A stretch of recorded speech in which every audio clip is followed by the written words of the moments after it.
বিশ্বকাপের সেমিফাইনালে আর্জেন্টিনা হারে না। আর বিশ্বকাপের ফাইনালে যতটা জেতে তার চেয়ে বেশি হারে। এইবারও সেমিফাইনালে ওঠার পরে সমর্থকদের মধ্যে তো ওই আত্মবিশ্বাসের জায়গাটা ছিল এবং সত্যি সেমিফাইনালটা আর্জেন্টিনা জিতে নিয়েছিল। বিশ্বকাপে যে ৭ বার ফাইনাল আর্জেন্টিনা খেলেছে তার মধ্যে ৬ টা আসরে সেমিফাইনাল ছিল। ১৯৭৮ আসরে সেমিফাইনাল ওই ফরম্যাটে ছিল না। কিন্তু সেই ৬ সেমিফাইনালে আর্জেন্টিনা জিতেছে। কিন্তু ফাইনালে এই নিয়ে ৭ বার যে আর্জেন্টিনা ফাইনাল খেলল তার মধ্যে ৩ বার জিতেছে, ৪ বার আর্জেন্টিনা হেরেছে। যতটা জিতেছে তার চেয়ে বেশি হেরেছে। কিন্তু ওই ৪ পরাজয়ের মধ্যেও এই ২০২৬ সালের পরাজয়টা কি একটু বেশি করে বিঁধবে না? হ্যাঁ, সময় তো একটা ব্যাপার আছেই যে এটা একেবারে টাটকা ক্ষত, ফলে সেইটা নিয়ে অনেক বেশি আলোচনা হবে এবং সেই কষ্টটা, সেই বেদনাটা অনেক বেশি থাকবে। তবে হোয়াট ইফ মানে কি হলে কি হতে পারত? আর্জেন্টিনা এই ফাইনালটাতে যদি অন্যরকমভাবে খেলতো, তারা যদি তাদের মতো করে খেলতো, তাহলে রেজাল্টটা তাদের পক্ষে আসতো কিনা, ওই আফসোসের জায়গাটা আর্জেন্টিনার বোধ করি থেকেই যাবে। দেখুন আর্জেন্টিনা ফাইনালে যে ফুটবলটা খেলেছে সেটা ফুটবল না, সেটা এন্টি ফুটবল। সেটা নেতিবাচক ফুটবল। আমি আগেও একটা ভিডিওতে বলেছিলাম। এবং সেইটা আপনি নিরপেক্ষ দর্শকদের যদি আপনি জানতে চান যারা হচ্ছে গিয়ে অ্যাবসোলিউটলি যারা নিরপেক্ষ তারাও কিন্তু ধরেন এই ফাইনালটাতে স্পেন জিতুক সেটাই চেয়েছেন মানে এই সেন্সে খেলা দেখার কথা আমি বলছি। এর মধ্যে আবার ওই যে ব্রাজিল, আর্জেন্টিনা এত কিছু আনার কোনো দরকার নেই। কেননা আর্জেন্টিনা খুবই নেতিবাচক ফুটবল খেলেছে। একটা দলই আসলে ফুটবল খেলেছে সেটা স্পেন। তারাই গোল দিতে চেয়েছে, তারাই জিততে চেয়েছে। আর আর্জেন্টিনার স্ট্র্যাটেজি ছিল হচ্ছে গিয়ে তারা গোল খাবে না এবং যদি পারে তারা গোল দিবে এবং সেটা যদি না পারে টাই ব্রেকারে গিয়ে তো তাদের এমিলিয়ানো মার্টিনেজ রয়েছেনই। এখন ফুটবলে টাই ব্রেকার পর্যন্ত যেতে ১২০ মিনিটের পথ পাড়ি দিতে হয়। মাঝখানে ইনজুরি টাইম সবকিছু মিলিয়ে ধরেন ১৩০-৩৫ মিনিটের ব্যাপার। এই সময়টা ধরে আর্জেন্টিনা এই স্ট্র্যাটেজিতে খেললো। হ্যাঁ, যদি এরকম হতো যে এই আর্জেন্টিনা দলের শক্তির জায়গাটাই এরকম বা দুর্বলতার জায়গাটাই এরকম যে না তারা আসলে গোল করতে পারে না। তাহলে সেটা মেনে নেওয়া যেত। কিন্তু এই আর্জেন্টিনা তো সেরকম না। এই আর্জেন্টিনা ওয়ার্ল্ড কাপে স্কোরিং টিম ১৯ টা গোল তারা সেমিফাইনাল পর্যন্ত দিয়েছে। এই আর্জেন্টিনার লিওনেল মেসি রয়েছেন যিনি গোল্ডেন বুটের রেসেই ছিলেন। ৮ জন গোল স্কোরার এই আর্জেন্টিনা টিমে রয়েছে। সেই আর্জেন্টিনা স্পেনের বিপক্ষে কেন এইভাবে দলকে সাজাবে? আমি ম্যাচ শেষে দেখছিলাম তাদের কোচ বলছেন যে যদি 11 ভার্সেস 11 থাকতো তাহলে ম্যাচের রেজাল্ট কি হতো সেইটা একটু মানে তিনি বলছেন যে আই এম কিউরিয়াস যে ওইরকম হলে কি হতো? এইটাও একজন কোচ মানে আমি ঠিক আসলে মেলাতে পারি না যে লিওনেল স্ক্যালোনি তিনি এইভাবে বলছেন, তিনি এইভাবে ভাবছেন, তিনি যেভাবে টিমটা সাজিয়েছেন সেইটাও আসলে আমি কোনোভাবেই এটা আমার কাছে অ্যাকসেপ্টেবল না। আর্জেন্টিনার সমর্থকরাও আমার ধারণা এইটা আসলে মেনে নিচ্ছেন না। দেখুন প্রথমত আর্জেন্টিনা এই ম্যাচটাতে আমি বলছি ফুটবল খেলতে নামেনি। তারা মনে হচ্ছিল যে রেসলিং করতে নেমেছে। তারা যেইভাবে র‍্যাশ ট্যাকেল করেছে, যেইভাবে তারা হচ্ছে গিয়ে ফাউলের পর ফাউল করেছে, হ্যাঁ, এটা তাদের কৌশলের অংশ। আমি সেটা আন্ডারস্ট্যান্ডেবল, সেটা বুঝতে পারি। হ্যাঁ, আর্জেন্টিনা এরকম করে, অতীতেও করেছে, বিভিন্ন সময়ই করেছে। একেকটা দেশের খেলার একেকটা প্যাটার্ন থাকে। তাদের ওই যে কি বলা চলে যে তাদের যেভাবে বেড়ে ওঠা সেগুলার একটা ব্যাপার থাকে। সব আমি বুঝে নিলাম। কিন্তু ওই সেকেন্ড হাফে গিয়ে তারা যেইভাবে প্রতিপক্ষের উপরে চড়া হয়েছে, লিয়ান্দ্রো পারাদেস নেমেই তিনি হচ্ছে গিয়ে ওই যেই ধাক্কাটা মেরে একটা ফাউল করলেন না, দেখল না? ওইটা নেমে অন্য আরেকটা আলোচনাতেও বলেছিলাম যে এটা একেবারে ডেলিভারেট। এইটা হচ্ছে গিয়ে প্রতিপক্ষকে তাতিয়ে দেওয়া, উস্কে দেওয়া এবং সেইটা করে আর্জেন্টিনার বেস্টটা বেরিয়ে আসে। তারা সেটা বের করতে চেয়েছে। কিন্তু সেই বেস্টটা কি আমরা দেখতে পেয়েছি? স্পেন তো সেই ফাঁদে মোটেই পা দেয়নি। এখন আর্জেন্টিনা আক্ষেপের জায়গায় থাকতে পারে বা তাদের কোচ যেটা বলেছেন যে 11 ভার্সেস 11 ভাই এনজো ফার্নান্ডেসের ওইটা রেড কার্ড ফুল স্টপ। এইটা মানে কোন রকম কোন আমি বলব যে কোন ডিবেটের জায়গাই নাই। আমি আবারও বলি, ওই যে একটা হাস্যকর কথা আমরা বলি যে ফিফা আইনের মাধ্যমে হয়েছে। যাই করা হোক সেটা ফিফা আইনের মাধ্যমেই করা হয়। এনজোকে যদি লাল কার্ড দেওয়া হয়েছে, ২ টা হলুদ কার্ড দিয়েছে ফিফা আইনের মাধ্যমে। যদি নাও দেওয়া হতো সেটাও ফিফা আইনের মাধ্যমেই হতো। ফিফা আইনের বাইরে কোন কিছু কি আইসিসির আইনের মাধ্যমে হবে নাকি? তা তো আর হবে না। কিন্তু আমি বলছি যে ওই মতামতের জায়গাটা আপনি বেশিরভাগের ক্ষেত্রে মতামত আপনি জানতে চান, এক্সপার্ট না সাধারণ মানুষেরা জানতে চান।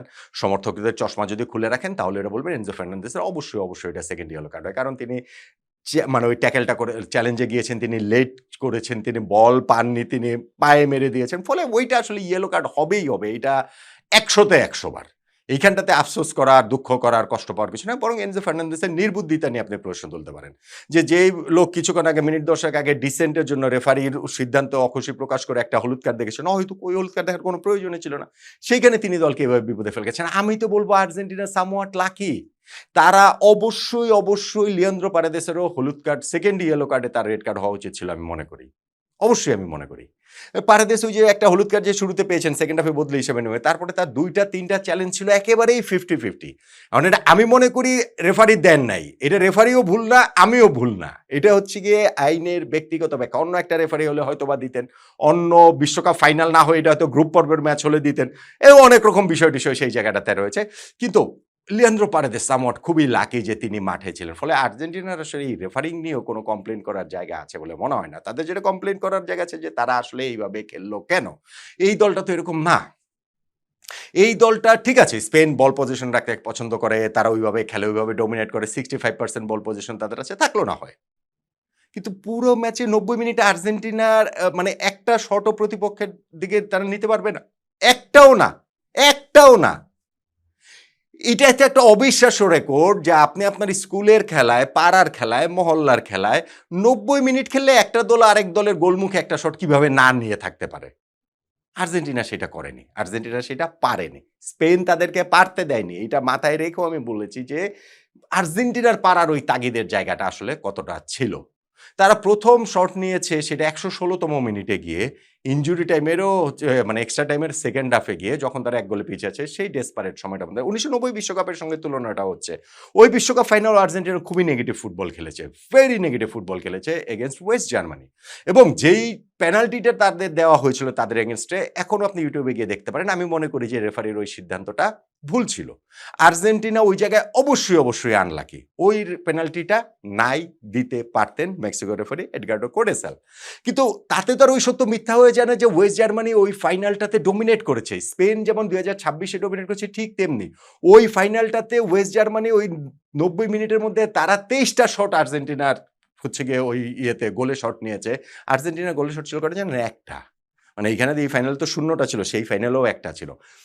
তারপরেও সেই আর্জেন্টিনার ডিফেন্সে আপনি ২ টা কথা বলতে পারবেন। নাম্বার 1 ওই ওয়ার্ল্ড কাপের পুরোটাই আর্জেন্টিনা এরকম নেগেটিভ ফুটবল, জঘন্য ফুটবল খেলেছে। পুরাটাই। এই ওয়ার্ল্ড কাপে তো আর্জেন্টিনা সেটা খেলে নাই। এবং সেই ওয়ার্ল্ড কাপ ফাইনালে আর্জেন্টিনার ৪ জন প্লেয়ার সাসপেন্ডেড ছিল। ফাইনালে ফার্স্ট 11 এ ৪ জন প্লেয়ার খেলতে পারেনি ইনক্লুডিং ক্লাউদিও ক্যানিজিয়া। ফলে কোচ কার্লোস বিলার্দোর সেই জায়গাটাতে এইরকমভাবে নেগেটিভ অ্যাপ্রোচে যাওয়ার আপনি একটা ডিফেন্স দাঁড় করাতে পারেন। ২০২৬ বিশ্বকাপ ফাইনালে কি ডিফেন্স দাঁড় করাবেন? আর্জেন্টিনা যেই টিম ১৯টা গোল দিয়েছে, যেই টিমে লিওনেল মেসি রয়েছেন, যেই টিমের সব জায়গায় এত স্কোরার রয়েছে, সেই টিম কি কারণে এইরকম একটা শেপে খেলবে যে না আমরা গোল খাবো না যদি গোল দিতে পারি খুব ভালো। মারামারি করেছেন, কাটাকাটি করেছেন ওইটা নিয়ে কোনো আমার আপত্তি নেই। আমার আপত্তির জায়গায় ইনফ্যাক্ট সেটা হচ্ছে গিয়ে ম্যাচ শেষে যেই কাজটা করেছেন লিয়ান্দ্রো পারেদেস, তখন তিনি লাল কার্ড দেখেছেন সেটা ম্যাচের কনটেক্সটে গুরুত্বপূর্ণ না। কিন্তু ভাই পরাজিত দল পরাজয়টাও একটু গ্রেসিয়াসলি ওটা নিতে হয়। পরাজয়টাও মেনে নিতে হয়। সেইটাও মেনে নিতে জানতে হয়। ফাইনাল হুইসেল হয়ে যাওয়ার পর পারেদেস যেইভাবে ওইখানে স্পেনের ফুটবলারদের সঙ্গে এরিক গার্সিয়ার সঙ্গে আরো কে ছিলেন ধাক্কা মারলেন, মুখে ঘুষি মারলেন। এইটা আসলে একেবারে মানে খুব লজ্জাজনক। ওইটা ভীষণ লজ্জাজনক। লিওনেল মেসি দেখেন নাই, তিনি তো স্পেনের সব খেলোয়াড়ের সঙ্গে হ্যান্ডশেক করেছেন, তাদের সঙ্গে মিলে। ঠিক আছে, পরাজিত হয়েছেন সেটা তো মেনে নিতে হবে। এটা তো এন্ড অফ দ্য ওয়ার্ল্ড না। কিন্তু ওই সময় লিয়ান্দ্রো পারেদেসের যে রিঅ্যাকশনটা ছিল সেইটা কোনোভাবেই আসলে এটা অ্যাকসেপ্টেবল না। ফুটবল মাঠে আমরা ওইটা দেখতে চাই না। মাঠেও আর্জেন্টিনা যেই ফুটবল খেলেছে সেই ফুটবলটা আমরা দেখতে চাই না এবং স্পেশালি পুরো ওয়ার্ল্ড কাপে আর্জেন্টিনা যেরকম খেলেছে তার প্রেক্ষিতে। এখন ঘটনাটা হচ্ছে কি যে গত বিশ্বকাপের সঙ্গে যদি আপনি তুলনা করেন তাহলে গত বিশ্বকাপেও আর্জেন্টিনা নকআউট পর্বের ম্যাচগুলোতে প্রেসারে পড়েছিল। প্রেসারে প্রায় ভেঙে যেতে বসেছিল। কিন্তু আপনি দেখেন প্রত্যেকটা ম্যাচ আর্জেন্টিনা ডমিনেট করেছে। রাউন্ড অফ 16 এর ম্যাচ অস্ট্রেলিয়ার বিপক্ষে আর্জেন্টিনা ডমিনেট করেছে। হ্যাঁ, ২ গোলে এগিয়ে যাওয়ার পর ১ গোল খেয়ে লাস্টে এমি মার্টিনেজের সেই 1 on 1 সেভের কারণে তারা বেঁচে গেছে, কিন্তু ম্যাচ তারা ডমিনেট করেছে। কোয়ার্টার ফাইনাল নেদারল্যান্ডসের বিপক্ষে থরলি ডমিনেট করেছে।